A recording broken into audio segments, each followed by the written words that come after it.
नमस्कार। Chanakya IAS academy के daily current affair session में आपका स्वागत है। आज है 7 अगस्त और 7 अगस्त से जितने भी महत्वपूर्ण प्रश्न बनते हैं हम उन पर चर्चा करेंगे। हमारा आज का पहला प्रश्न है, भारतीय वायुसेना ने कहां से एंटी टैंक स्पाइक मिसाइलें प्राप्त की हैं? इजराइल, अमेरिका, रूस या जापान? तो अभी भारतीय वायुसेना ने इजराइल से एंटी टैंक स्पाइक मिसाइलें प्राप्त की हैं। भारतीय वायुसेना को इजराइल से हवाई launch Israeli spike non line of site anti tank guided मिसाइलें प्राप्त हुई हैं, जो हेलीकॉप्टर से 50 किलोमीटर और जमीन से 32 किलोमीटर दूर तक लक्ष्य को मार सकती हैं। इसे Israeli company Rafael advanced defence system ने डिजाइन किया है। हवा से प्रक्षेपित स्पाइक NLOS ATGS गतिरोध दूरियों से जमीनी लक्ष्यों पर सटीक हमले करने में सक्षम है। हमारा आज का अगला प्रश्न देखेंगे। हाल ही में तीरंदाजी विश्व चैंपियनशिप में भारतीय महिला कंपाउंड टीम ने कौन सा मेडल जीता है? गोल्ड, सिल्वर, रजत या इनमें से कोई नहीं?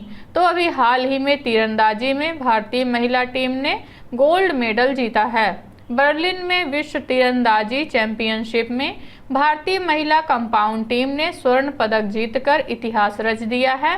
ज्योति सुरेखा वेन्नम, परिणीति कौर और अदिति गोपीचंद स्वामी ने पहला स्थान हासिल किया है।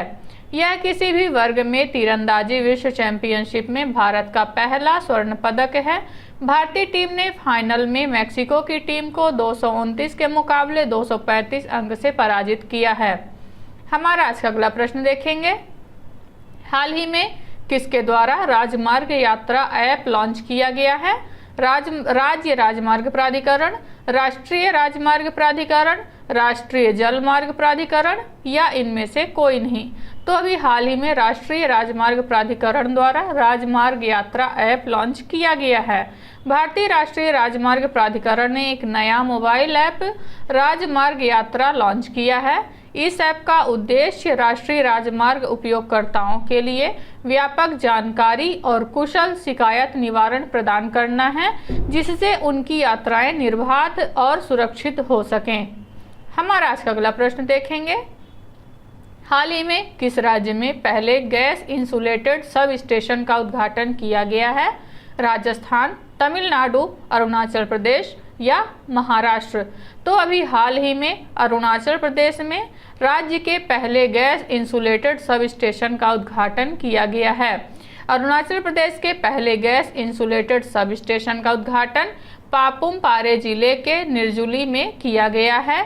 यह परियोजना power grid corporation of India limited द्वारा विकसित की गई है, जो राज्य में 2000 किलोमीटर से अधिक ट्रांसमिशन लाइनों के निष्पादन की देखरेख करेगी। इस परियोजना का प्रमुख उद्देश्य ट्रांसमिशन घाटे को कम करना है, जो वर्तमान में 45% है। हमारा आज का अगला प्रश्न देखेंगे। 7वीं हॉकी पुरुष एशियाई चैंपियंस ट्रॉफी का आयोजन किस शहर में किया जा रहा है? भुवनेश्वर, चेन्नई, अहमदाबाद या पुणे? तो अभी हाल ही में आयोजित 7वीं हॉकी पुरुष एशियाई चैंपियनशिप का आयोजन चेन्नई में किया जा रहा है। 7वीं हॉकी पुरुष एशियाई चैंपियनशिप ट्रॉफी का आयोजन चेन्नई शहर में किया जा रहा है। 10 दिनों तक चलने वाले इस टूर्नामेंट में 6 टीमें भारत, पाकिस्तान, दक्षिण कोरिया, जापान, चीन और मलेशिया भाग ले रही हैं।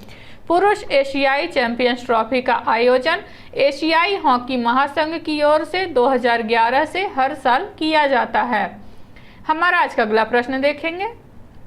हाल ही में किस राज्य में मालाबार नदी महोत्सव का 9वां संस्करण शुरू किया गया है? कर्नाटक, तमिलनाडु, केरल या आंध्र प्रदेश?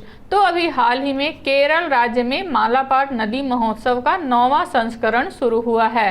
मालाबार नदी महोत्सव भारत के केरल में होने वाला एक महत्वपूर्ण आयोजन है। यह एक वार्षिक कार्यक्रम है। यह त्योहार अपने विभिन्न जल खेलों और सांस्कृतिक गतिविधियों के लिए जाना जाता है। यह उत्सव मुख्य रूप से व्हाइट वाटर कयाकिंग पर केंद्रित है, जिसमें शुरुआत से लेकर पेशेवरों तक विभिन्न कौशल स्तरों के लिए कई कार्यक्रम शामिल हैं। हमारा आज का अगला प्रश्न देखेंगे। हाल ही में किस राज्य सरकार ने बैडमिंटन के लिए राष्ट्रीय उत्कृष्टता केंद्र स्थापित करने की घोषणा की है? असम, मेघालय, मणिपुर या आंध्र प्रदेश? तो अभी हाल ही में असम राज्य सरकार ने बैडमिंटन के लिए राष्ट्रीय उत्कृष्टता केंद्र स्थापित करने की घोषणा की है। असम सरकार उत्तरी गुवाहाटी में विश्व स्तरीय सुविधाओं के साथ बैडमिंटन के लिए एक राष्ट्रीय उत्कृष्टता केंद्र स्थापित करेगी। मुख्यमंत्री हिमंत बिस्वा शर्मा की अध्यक्षता में गुवाहाटी में आयोजित राज्य कैबिनेट की बैठक में यह निर्णय लिया गया। असम के खेल मंत्री बिमल बोरा ने ANI को बताया कि यह केंद्र उत्तरी गुवाहाटी में स्थापित किया जाएगा और इस संबंध में असम सरकार और बैडमिंटन के बीच एक समझौता ज्ञापन पर हस्ताक्षर किए जाएंगे। हमारा आज का अगला प्रश्न देखेंगे। प्रधानमंत्री मोदी ने किस राज्य के पहले ग्रीनफील्ड हवाई अड्डे का उद्घाटन किया है? गुजरात, उत्तर प्रदेश, ओडिशा या तमिलनाडु? तो अभी हाल ही में गुजरात में प्रधानमंत्री नरेंद्र मोदी द्वारा पहले ग्रीनफील्ड हवाई अड्डे का उद्घाटन किया गया है।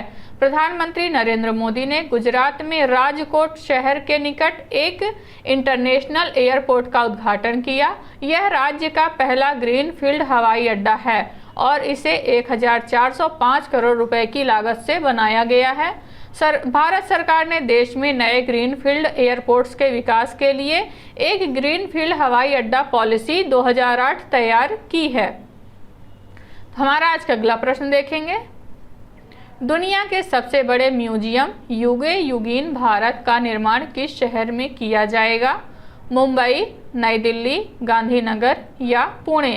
तो अभी हाल ही में घोषणा के अनुसार नई दिल्ली में दुनिया के सबसे बड़े म्यूजियम युगे युगीन भारत का निर्माण किया जाएगा। भारत में विश्व स्तर पर सबसे बड़ा संग्रहालय बनने के लिए तैयार है, जिसे युगे युगीन भारत राष्ट्रीय संग्रहालय के नाम से जाना जाएगा।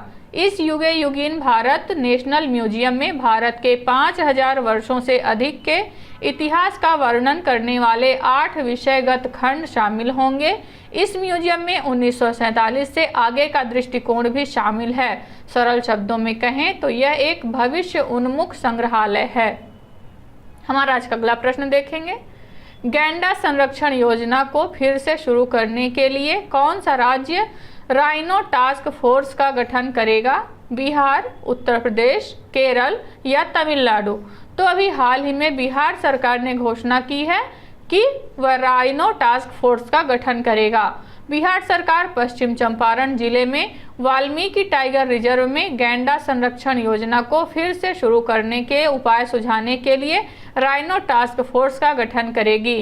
वाल्मीकि टाइगर रिजर्व को राष्ट्रीय गैंडा संरक्षण योजना के तहत एक संभावित स्थल के रूप में चुना गया है, जहां देश भर के अन्य अभयारण्यों से गैंडे लाए जा सकते हैं। भारत एक सींग वाले गैंडे के संरक्षण में महत्वपूर्ण भूमिका निभाता है।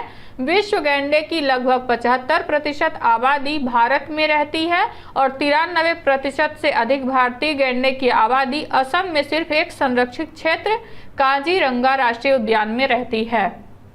तो ये रहे आज के हमारे कुछ महत्वपूर्ण प्रश्न। आशा करते हैं चाणक्य IAS एकेडमी द्वारा चलाया जा रहा करंट अफेयर सेशन आपको पसंद आ रहा होगा। हमारे ऐसे और भी कंटेंट से जुड़ने के लिए चैनल को सब्सक्राइब करें और बेल आइकन दबाना ना भूलें। धन्यवाद।